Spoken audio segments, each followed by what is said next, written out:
नमस्कार, मेरा नाम है विकास बिश्नोई और मेरे साथ आदमपुर विधानसभा क्षेत्र से बीजेपी प्रत्याशी भव्य बिश्नोई मौजूद हैं। लगातार दूसरी बार बीजेपी ने आप पर विश्वास जताया है। पहले तो ये बताइए कैसा लग रहा है और हाईकमान को क्या कहना चाहेंगे आप? जी, बिल्कुल। सबसे पहले तो मैं भाजपा के नेतृत्व का आभार प्रकट करना चाहता हूँ कि दूसरी बार आदमपुर के मेरे परिवार की सेवा करने का सौभाग्य उन्होंने मुझे दिया है प्रत्याशी के रूप में। मैं दिल की गहराइयों से, चाहे वो सेंट्रल लीडरशिप है या स्टेट लीडरशिप है, दिल की गहराइयों से मैं उनका आभार प्रकट करना चाहता हूँ और साथ ही आदमपुर के मेरे परिवार को मैं विश्वास भी दिलाना चाहता हूँ कि उनके चौधरी भजनाल परिवार के जो 56 साल का विश्वास है, उसको मजबूती दिलाते हुए और जो विकास कार्य चल रहे हैं, उनको और भी ज़्यादा गति प्रदान करते हुए मैं ताउम्र इनकी सेवा करता रहूँगा। अभी बहुत कम वक्त मिला आपको, 1.5 साल से भी कम, बीच में लोकसभा चुनाव आ गए।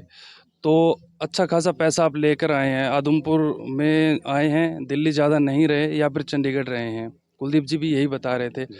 अब क्या लगता है कि इस बार जब विधानसभा पहुंचेंगे, उम्मीद तो यही रहनी चाहिए, तो आगे 5 साल में क्या आपका विज़न है कि लोगों की छोटी-छोटी समस्याएँ हैं, खासकर ढाणियों की ज़्यादा समस्या है लोगों को, उनको लेकर कुछ? जी, सबसे जैसे आपने कहा कि समय हमें कम मिला, 1.5 साल का समय था, फिर भी यहाँ के लोगों के आशीर्वाद से, हमारे जनहितैषी सरकार के सहयोग से, आशीर्वाद से हमने 1.5 साल के अंदर 800 करोड़ के विकास कार्यों को अंजाम देने का, प्रोसेस में लाने का हमने प्रयास किया है। जैसा आपने सही कहा कि आदमपुर में प्रदेश में सबसे ज़्यादा ढाणियाँ हैं और यदि हम जिलों की बात करें तो हिसार, फ़तेहाबाद, सिरसा जिलों के अंदर सबसे ज़्यादा ढाणियाँ हैं। जो सरकारी नीतियाँ हैं वो गाँव तक सीमित है। तो इसीलिए इसी कारण से चाहे खाड़ों की बात करें, चाहे बिजली खंभों की बात करें, चाहे हम पीने के पानी की व्यवस्था की बात करें, वो ढाणियों में वो व्यवस्था नहीं है। विधानसभा के अंदर मैंने आवाज़ उठाई थी और मुझे विश्वास है काफ़ी उसकी कार्रवाई आगे चल भी रही है, उसको मैं अंजाम देने का काम करूँगा। और साथ ही बहुत सारे ऐसे बड़े-बड़े प्रोजेक्ट हैं स्पोर्ट्स से संबंधित और हमारे जो सिविल हॉस्पिटल है उनको और मॉडर्न तरीके से बहाल करने का मैं प्रयास करूँ। काफ़ी चीज़ें मेरे मन में हैं जिनको मैं आने वाले 5 साल में अंजाम देने का मैं प्रयास करूँगा। सामने 41-42 हैं जो टिकट चाहते हैं, यहाँ नहीं है हल्के में, दिल्ली बैठे हैं, कोई चंडीगढ़ बैठा है। सोशल मीडिया से एक मुहिम चलाई जा रही है कि पूरे आदमपुर को खोद कर रख दिया। अब लोगों से हमने बात की कि लोग कहते हैं खोदे बिना तो कुछ बनेगा नहीं, काम नहीं होगा। थोड़ा आप बताना चाहेंगे लोगों को कि क्यों खोद के रखा, कब तक ये पूरा हो जाएगा? क्योंकि सिर्फ वही मुद्दा है जिसको लेकर लगातार सवाल उठाए जा रहे हैं और दूसरा मुद्दा कोई है नहीं। देखिए, विरोधियों का मैं सम्मान करता हूँ, किसी भी लोकतंत्र में एक हेल्दी ऑपोजिशन होना चाहिए, लेकिन इस प्रकार से सिर्फ for the sake of opposing अगर कोई टिप्पणी करता है तो ये बहुत दुर्भाग्यपूर्ण है।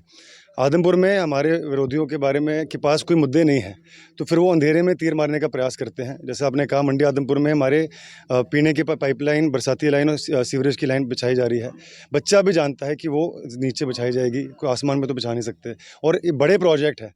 जब ये तीनों काम पूरे होंगे, अगले 50-60 सालों तक मंडी आदमपुर में हमेशा के लिए इन तीनों चीज़ों की व्यवस्था लोगों को मिलेगी। लेकिन इन कामों में समय ज़रूर लगता है।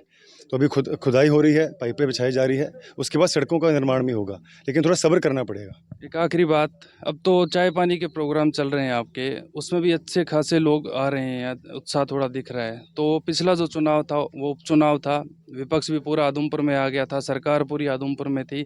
इस बार आप अकेले या फिर कुलदीप जी, हो सकता है एक आधा बड़ा चेहरा आ जाए, तो कितना आसान या मुश्किल रहने वाला है ये चुनाव? देखिए, आदमपुर में आप जानते हैं, आप यहीं से हैं कि चुनाव आदमपुर की जनता लड़ती है। चौधरी भजनाल परिवार तो सिर्फ चेहरा प्रस्तुत करता है और चुनाव यहाँ पर आदमपुर बनाम भारी ताकतों का होता है। इस बार भी वही होगा और मुझे भरोसा है कि जो परिणाम हमें उपचुनाव में मिले थे, उससे कई बेहतर परिणाम हमें 8 अक्टूबर को देखने को मिलेंगे। टिकट वितरण में कुलदीप जी की ठीक-ठाक चली है, 3-4 सीटों पर इन्होंने जो कहा कि मैं विजयी बनवाऊँगा, उनको उम्मीदवार बनाया गया है। ये सिर्फ 3-4 ही नहीं, मैं समझता हूँ कि चौधरी कुलदीप जी का प्रभाव पूरे प्रदेश के अंदर है और जैसा आप मेरे ख्याल में आप रणधीर जी का ज़िक्र करना चाह रहे हैं और साथ ही गंगवा साहब का और 4-5 विशेष रूप से इन सीटों पर उनका प्रभाव रहा दुर्राम जी का, तो निस्संदेह कुलदीप जी को पक्षपात नहीं करते, मेरिट की बात करते हैं और कभी सच बोलने में उन्होंने संकोच नहीं किया। तो मैं बधाई देना चाहता हूँ कि जिन चारों पाँचों नेताओं का लोग ज़िक्र कर रहे हैं, उनको अगर टिकट मिली है तो सारे योग्य लोग हैं और ज़मीन से जुड़े हुए लोग हैं और मुझे भरोसा है कि इन सभी सीटों पर और 90 के 90 सीटों पर चौधरी कुलदीप जी प्रवास करेंगे, मेहनत करेंगे और पूर्ण बहुमत के साथ भारतीय जनता पार्टी का परचम लहराने में अपना योगदान सुनिश्चित करने का। जिस समाज से आप आते हैं, बीजेपी ने उसको बहुत सम्मान दिया, चाहे राजस्थान की बात हो, हरियाणा की बात हो। अब क्योंकि आसोज का मेला लगना था, तो समाज की तरफ से मांग उठाई गई, बीजेपी ने उसको आगे रखा, लेटर बनाया, लेटर भेजा चुनाव आयोग को और उसका फ़ायदा भी मिला। लेकिन दूसरे जो दल हैं, जेजेपी हो, कांग्रेस हो, वो इसका विरोध कर रहे हैं कि बीजेपी चुनाव से डर गई है, इसलिए ये लोग चुनाव को आगे कर रहे हैं। देखिए, जो लोग डर रहे हैं वो गठबंधन बनाते फिर रहे हैं। लोकतंत्र में इलेक्शन कमीशन की प्राथमिकता होती है कि मतदान ज़्यादा से ज़्यादा हो। तो उन चीज़ों को मद्देनज़र रखते हुए अखिल भारतीय विश्व महासभा ने भारतीय जनता पार्टी से आग्रह किया था, फिर पार्टी ने इलेक्शन कमीशन से आग्रह किया था कि हमारे जो सोच का हमें लगता है मुकाम के अंदर, उसको मद्देनज़र रखते हुए अगर इलेक्शन की डेट बदली जाए तो मतदान ज़्यादा से ज़्यादा हो पाएगा। चाहे डेट बदलती नहीं तो भी हमारी तैयारी पूर्ण रूप से थी, और अभी अगर डेट बदला गया है तो मैं बधाई देना चाहता हूँ इलेक्शन कमीशन को कि उन्होंने जनता की भावनाओं का सम्मान किया है। चलिए ठीक है, आप लेट हो रहे हैं, जी, शुक्रिया धन्यवाद भव्य जी। सर। तो भव्य बिश्नोई सदलपुर गांव की ढानियों में पहुंचे हैं। आप मेरे आसपास देख सकते हैं कितनी अच्छी खासी संख्या में लोग इनको सुनने पहुंचे थे। हालांकि ये सिर्फ चाय पानी का प्रोग्राम था, और भव्य ने कहा है कि जो 1.5 साल के कम वक्त में मैं नहीं कर पाया, आने वाले 5 साल में जो मुझे ज़्यादा वक्त मिलेगा उसमें मैं आदमपुर जो पूरा हलका है, गांव-गांव तक, ढाणी-ढाणी तक हर वो सुविधा पहुंचा दूंगा जिसकी लोगों को ज़रूरत है।